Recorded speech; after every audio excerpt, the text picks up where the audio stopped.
მოგესალმებით, თქვენ კვლავ მარტივ ნავიგაციას უყურებთ და დღევანდელ ვიდეოში განვაგრძობთ ECDIS-ზე საუბარს. ეს ვიდეო რიგით მეხუთე სიუჟეტს წარმოადგენს, რომელშიც ეტაპობრივად და დეტალურად გავივლით Tracked Targets და AIS გვერდს და მასთან დაკავშირებულ Nav Tools ფუნქციებს. სანამ დავიწყებთ, შეგახსენებთ, რომ გამოიწეროთ ჩვენი გვერდი და თუ ჯერ კიდევ არ გინახავთ ECDIS-თან დაკავშირებული წინა 4 სიუჟეტი, გთხოვთ ნახოთ ის და დაგვიწეროთ თქვენი შეფასებები. ახლა კი დავიწყოთ. Overlay Nav Tools ველში შესვლისას, პირველივე გვერდზე მხედავთ Tracked Targets AIS ჩანართს. აქედან ხდება სამიზნეების ჩვენების მართვა და პრიორიტეტის მინიჯება Radar Targets და AIS Targets შორის. აუცილებელია გახსოვდეთ, რომ ყველა სამიზნეებთან დაკავშირებული ფუნქცია მუშაობს მხოლოდ იმ შემთხვევაში, თუ ECDIS-ი დაკავშირებულია Radar Targets და AIS-თან. როდესაც Tracked Targets ფუნქცია ჩართულია, არპაზე პლოტირებული სამიზნეები ავტომატურად ჩნდება ECDIS-ზე. Tracked Targets on-off ღილაკზე მაუსის მარცხენა ღილაკით დაჭერა ჩართავს ან გამორთავს Tracked Target-ებს. თუ მაუსის მარჯვენა ღილაკს გამოიყენებთ, გაიხსნება რეჟიმები Off, Field On და Field Off, ხოლო მენიუდან შესაძლებელია ფილტრის დეტალური პარამეტრების შეცვლა.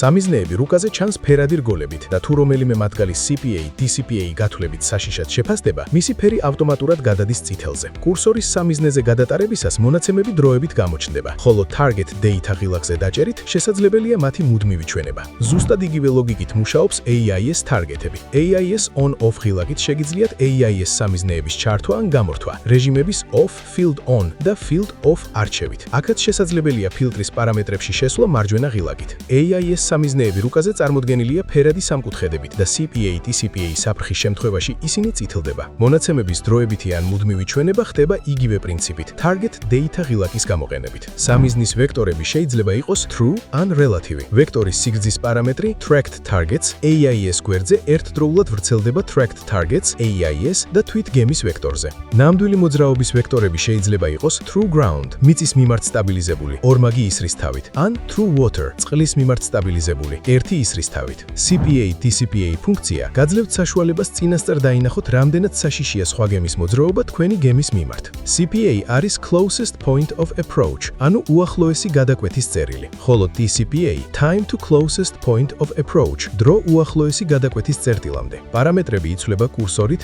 ღილაკებითა და სკროლერის დახმარებით და ისინი ერთნაირად ვრცელდება Tracked Targets და AIS სამიზნეებზე. Past Position ფუნქცია აჩვენებს სამიზნეების წარსულ პოზიციებს და საშუალებას გაძლევთ დაინახოთ მათი მოძრაობის ისტორია, რაც განსაკუთრებით სასარგებლოა მანევრების ანალიზისას.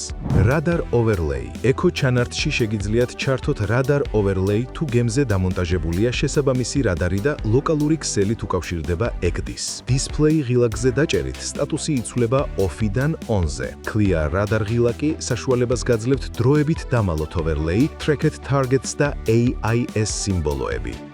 Echo Level Slider-ი არეგულირებს Overlay-ის მგრძნობელობას, ხოლო Density პარამეტრი გამჭვირვალობას, რათა რუკის დეტალები არ დაიფაროს. ეს ძალიან მნიშვნელოვანია, რადგან ECDIS-ის სტანდარტი პირდაპირ მოითხოვს, რომ Overlay არ ფარავდეს ნავიგაციურ ინფორმაციას. ანტენა პარამეტრი გამოიყენება მაშინ, როცა სისტემას ერთზე მეტი რადარის ანტენა აქვს. Parallel Index ხაზები P1-დან P6-მდე გამოიყენება არხებშიან ნავმისადგომებთან სვლისას გვერდითი დისტანციის მუდმივი კონტროლისთვის. შეგიძლიათ აირჩიოთ ხაზების რაოდენობა, bearing-ის ტიპი, true ან relative distance და მათი განლაგება parallel ან perpendicular რეჟიმში.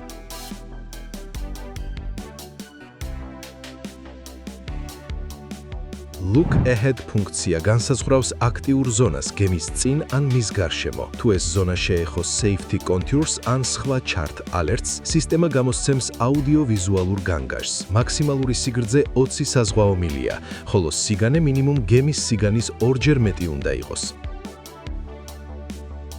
Range Rings იძლევა ფიქსირებული მანძილის რგოლებს, რომლებიც მასშტაბის შეცვლასთან ერთად იცვლება როგორც ARPA რადარზე.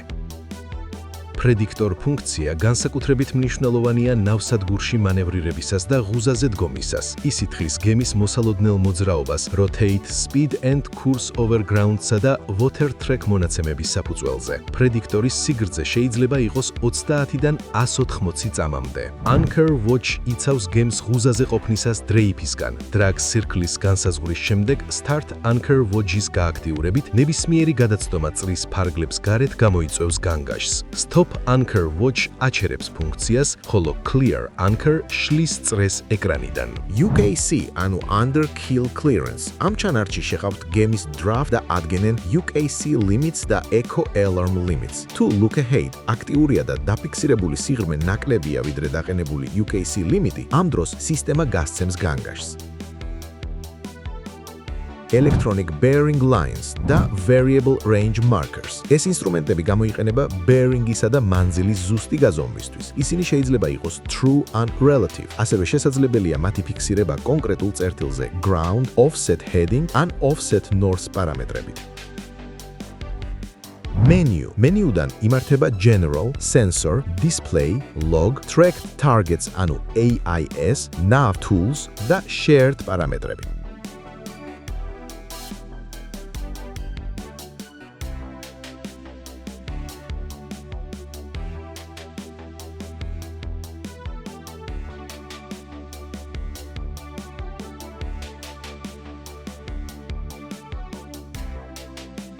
EGDIS აქვს silent mode, რომელიც თიშავს მხოლოდ ხმოვან სიგნალებს, ხოლო ვიზუალური შეტყობინებები რჩება.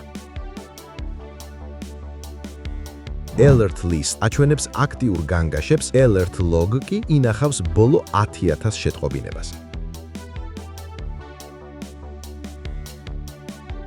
სისტემა მუშაობს WGS84 დეიტამზე და საჭიროების შემთხვევაში შესაძლებელია პოზიციის კონვერტაცია. და ბოლოს, გახსოვდეთ, FMD სერიის EGDIS-ზე ყველა ცვლილება ძალაში შედის მხოლოდ save და apply ღილაკების გამოყენების შემდეგ. ეს ერთი შეხედვით პატარა დეტალია, მაგრამ პრაქტიკაში ხშირად განსაზღვრავს, იმუშავებს თუ არა სისტემა ისე, როგორც თქვენ ელოდები.